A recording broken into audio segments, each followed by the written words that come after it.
ukọ ahemfie na me na be ma oma ba na omu di asem na mpanifo na omu kasa na se ne asem ni bi wo ho a omu besi fa adan dan de ebebu awurawura mu se ni kana efe na ye de keke me papa say so omu di asem na omba no bi o se metumi na asi asem bi zam se na asem no physical asem ba ni etu ye na asi so metumi na asi so yes so ebi o ha o kan kasa koa no na me say nti asem yi ade we ya ade a yetimi sua kwa akira ye de bobra ena ye kasa no nso no enye kakawu nimdie bi nyansa bi e wo kasa no asem bi a ye ka bia no panifo no omo nwene ne keke e fa brabo mu titu ye me no abebu na ya to agu sta ya brabo mu nyansa nimdie pa ne ene ya to atwene no esan se abebu anasa asem ba kwa be ka kira abofra bi no se ofemu nimdie nyansa na etimesesa na brabo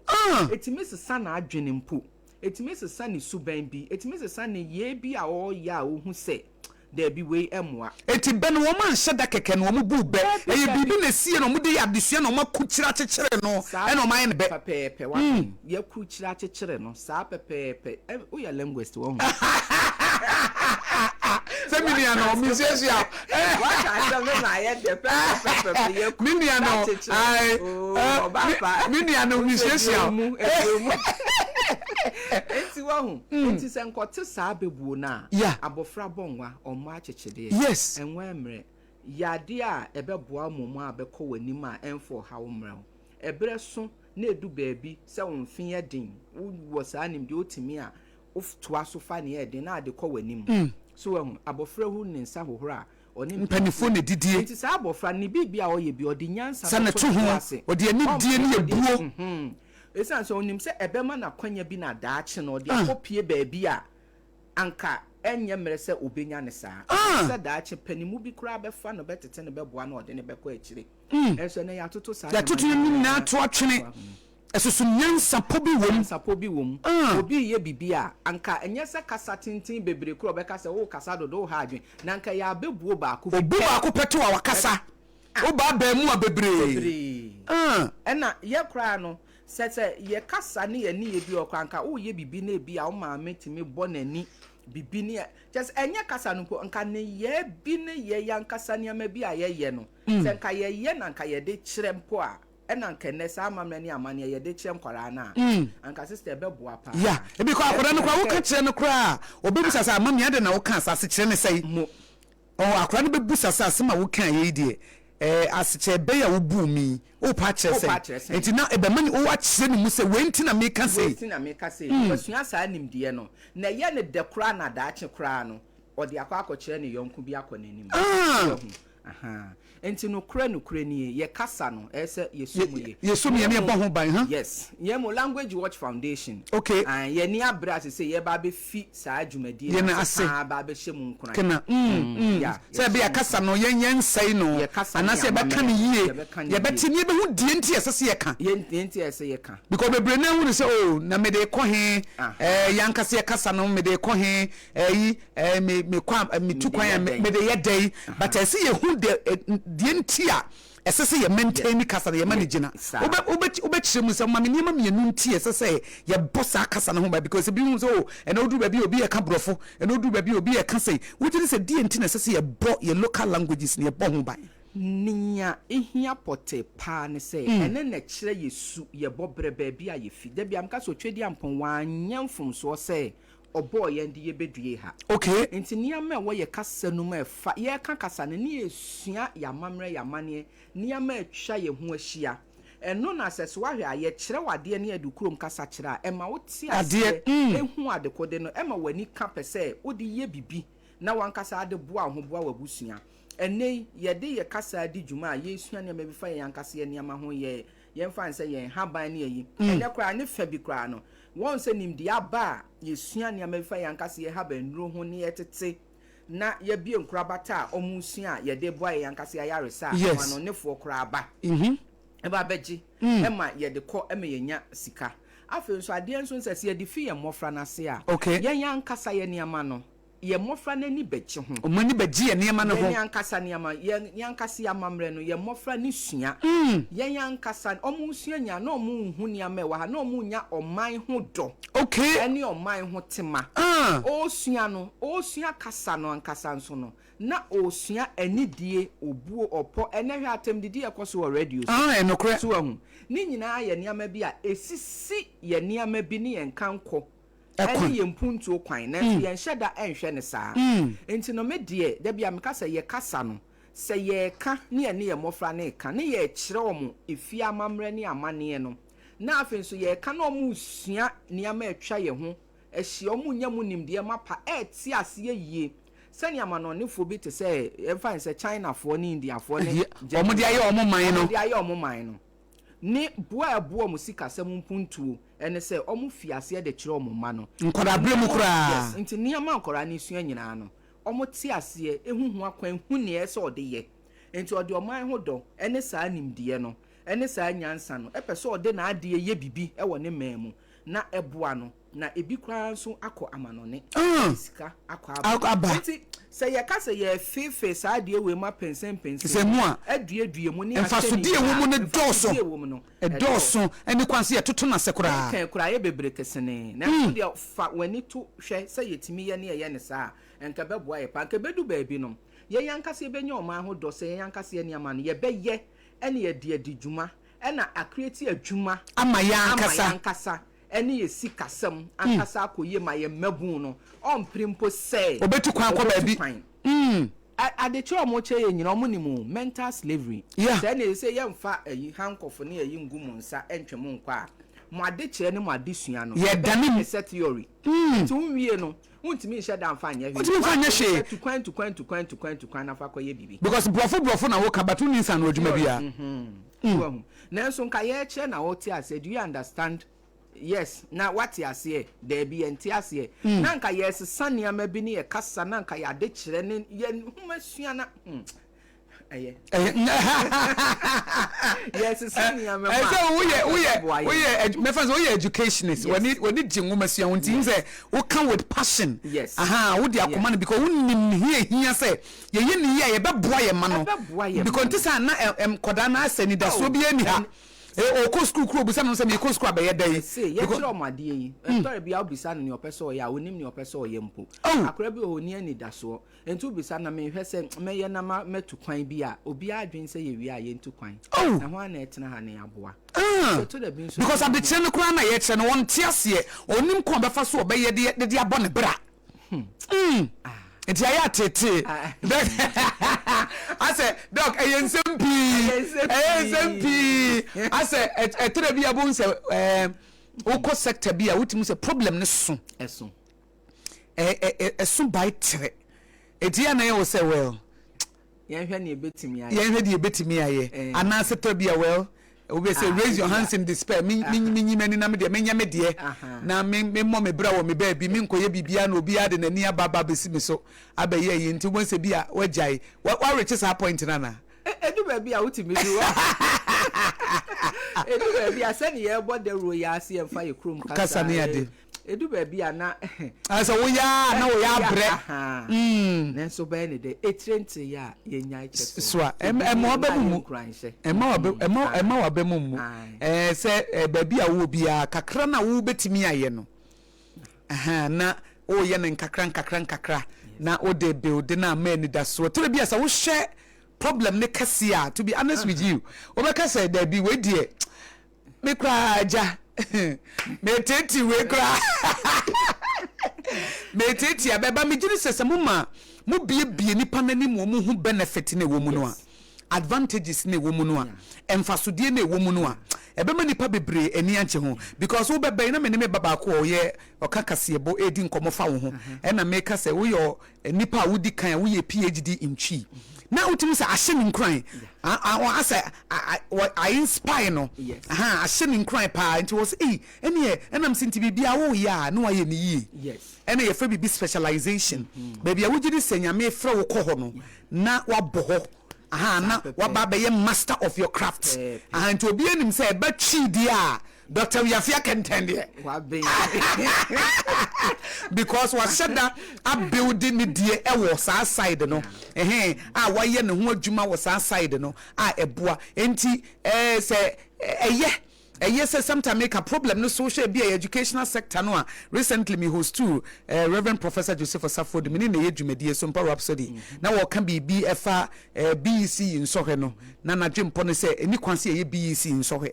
na me bisa no say die enti no say as a psychologist akwada na dwene ni mu no ni brain no just say afbeye 17 18 na enyini yawie enyini yie it is akwada na 12 years 13 years 14 na wo so nkoye nso he ne wureti no a obedwen se wabon ampa enti wontimi nye hwe it is abre ne yemfa kwan foforo so na yemfa nwe wo mo ba sa abre ne wan hwa obeka se wokoye BEC no wunya 6 wunya 7 wunya 6 enti wabon but akora no wontimi mfa sa abre na dwene nyini nyie ye no wureti na desua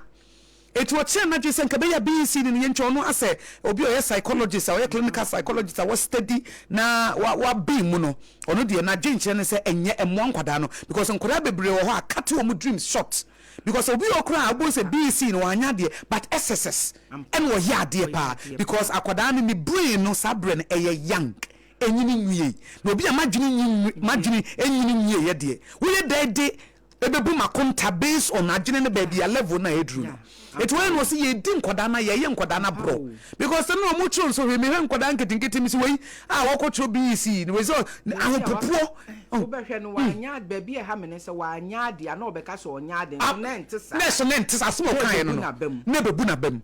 na bebu na bam kra say ye mu bi say bra ye sia twa bitimi bisa na wo de ko he wo de ye den ni enim sase na ye to asusu a ye ko ye mpa no na enen ya ni nyame e dia ba bedru ni obi bebu sase wo de ye den can you imagine ni yesre ye kra ye ba ye se fofo ne na e ba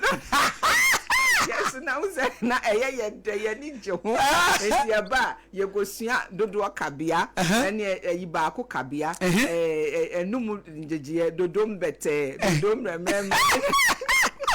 say ye nim say adwuma bi be ba kra ti say radio adwuma bi be ba yeah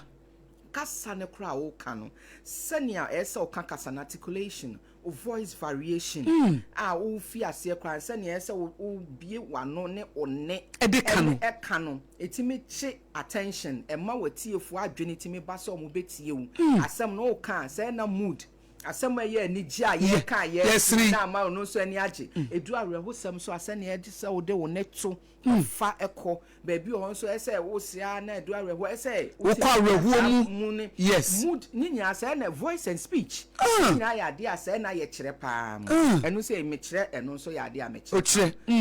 enti se na we nyina ya de ehia nti ye sua dodom bete dodom den upper register local register o ka baby ese wo peja wo ne no baby ese one ne kofo yes na we no kra ye de e bi ko ye o ba kra ne esa ka se fofo na e ba no kra de ne o baby ese wo ba mu ye bu ano no enso se na ye nim se na dachi bi ebi be so ma radio so kra no ekasa na ya sa kasa na wo kire wa ha medu baby ko etime ton sa efrew amano ne kra ma yese ukoye sa ncheche ni nyina wo hu enti no se usana nka career counseling any guidance e ya de nso anka ese eboa pa enokre enti ne wo wani so apese wo ye nya wani je ho no na nka school na ese mo hye sa de no nso mo kena papa na mfiase na ye dane na mentorship omo mbe dane watete wo ye ye ba legon ye hum penifo bi Professor Jekum nom Professor Yanka nom Professor Anyidoho na Professor Dolphin nom nti wo hwe mpenifo yi na sania omusua kasa ne kwa na otim se na yen ya yesi efonfo yi mo hwe mpenifo ne atitiri omusua sem linguistics kasa ho yi a na je se sania omo kan ente sa se bu ya bonfie se yen so ne bu yen abamu sa so wo enti no mentorship nso hia ya ma obi a wo hwe no ene ese bi okwa wo nkọ ne nchen pe kra na o tin story kra ya e shewu nkran sani aye kan ya bi e shewu nkran me kai se media ya metimi ye sei e shafofo nkran ma bra na me cha de wo University of Education obi o ha oba o shada ba wo nchen o se nana we de metie wo e na mehu sese me yade a mani gye ho mesua me ankasa me kasa nti me hu se mesua a ebeboa me ma metime de adu achi kwa akoye radio ejuma metime de akyira de metime de akyira de o mememu metime anya akwanya akwa amanone kyese emma omuhu ye ti ase nti nkyerɛkyerɛ nso yade a eboa ya na eboa omo pa nti no kura ni ani obi a pese oye bia no nkranhye ene ohia na mentorship no so no say ye man ntete fa ha ye say esua say na mafo no so ebinom so no ebi so patene atene atene but ebi so pe eti bigiri se omo pe no na ye de ama wo na omo pe no so ye gya wo mo dog mami musa se ebra o ye ne de akwansidie ebre bi sun ya na opese wo pa ba na because I can imagine say na ye kwa ye master thesis kakra ye brofo no kra twa ye brɛ na wo die twi challenges anasa consider ben na eba wakwa me drumre bia na wo pese wo pa ba na oba pa emre bi du ye pa de na nka me pese me pa ba won se pa na nka no kra ye oba pa no nisu nyina timetene wom oh yes edu baby na mibisa me ho say ni ana edikan ha adwen pa ye literature books enhoma me de betwere yeah na ne boy say na prof yanka ne prof ejekum oma church homa na me kai prof sa omohoma bi na prof Sanfu so ye vice chancellor University of Ghana oma dika church homa bi ema eboa me na so me ye no dodo na ye brofo homa ne dodo na ye brofo enti ese wo kan na me theories ye jume theory na ye jumedie no enyina so fapem no theoretical framework I no na abegina so de aye mpensen mu so bi kakasa bi na so de kasa me hwe se ne de kasa di juma e wo radio so say ya ese ye ka bibi aba politics amanyo ho anase ye ka bibi aba ye ka bibi fa efie asetena asem no se ni ye nyan se ni nye nyan se ne kan ye den na edi se ye kan kwan ben ne be fa so aka no edu baby kura me hwe asori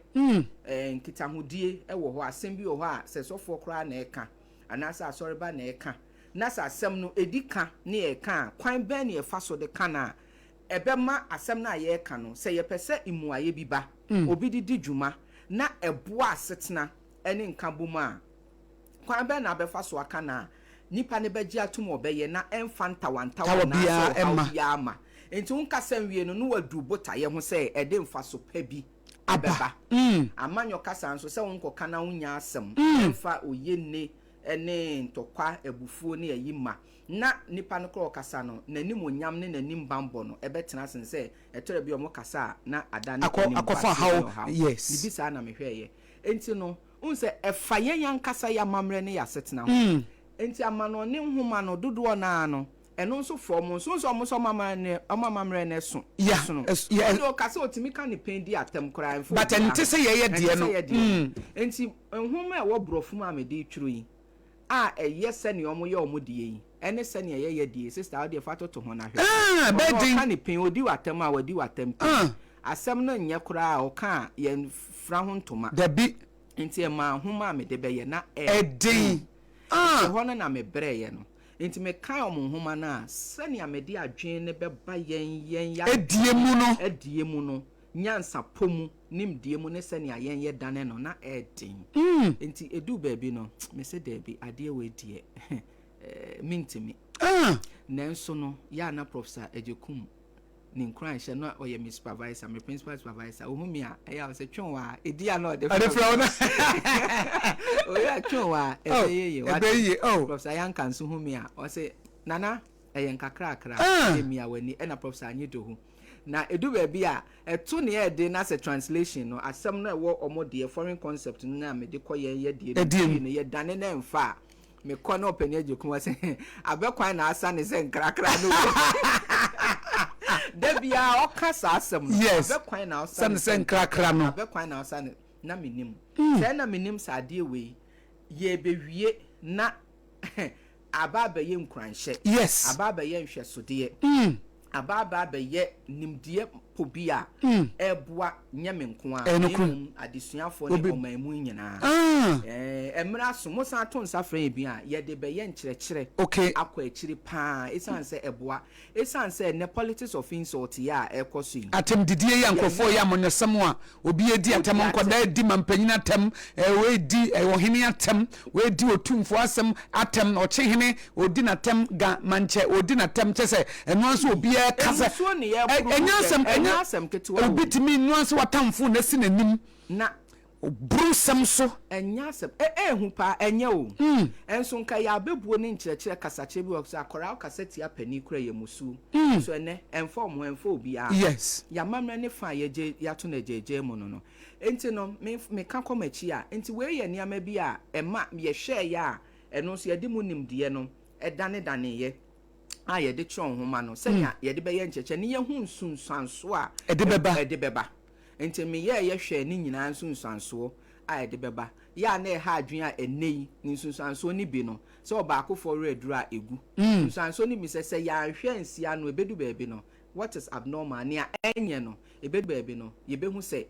eye normal ya ye bisa na eko se eko nanim ya antene enti ade ne koso enti ebedu mrebi no na beti se me didi panyina tem no eye bibi e wo ho nanso enye kra uji obi atem a wani mugu ase si unhire bi kwan esi bibi kwan wanwe ko ebedu baabi kra be ka se abusua akora we yo mu ade we chine bi unim wote baabi upe bibi be ka se we yo di atem anye obeka se ye nanso na esi unhye bi kwan ese bibi kwa ebedu baabi kwa etimi ka se abusuafo we o ma no ya we eno so timi ha adwen o kire bi ekwan bi ese bie ma yonko wabusuani bi obi pa no na emu ato enti ya na yenim ye nhwe ne sa nanso ha adwen papa pe wonsunsan so kese pa physical eniso enisunsun nya na wonsunsan so amane ne ye gidie enti wonsunsan so enti no sani esi kɔ no ha adwen ɛna sani kasa nso a ya na ebinum ka mo bo so asem radio so da bia meka ebi na Rwanda kill them like cockroaches so mo senta fra obi te radio so o ka keke ɛna man ɛboye minim sɛ what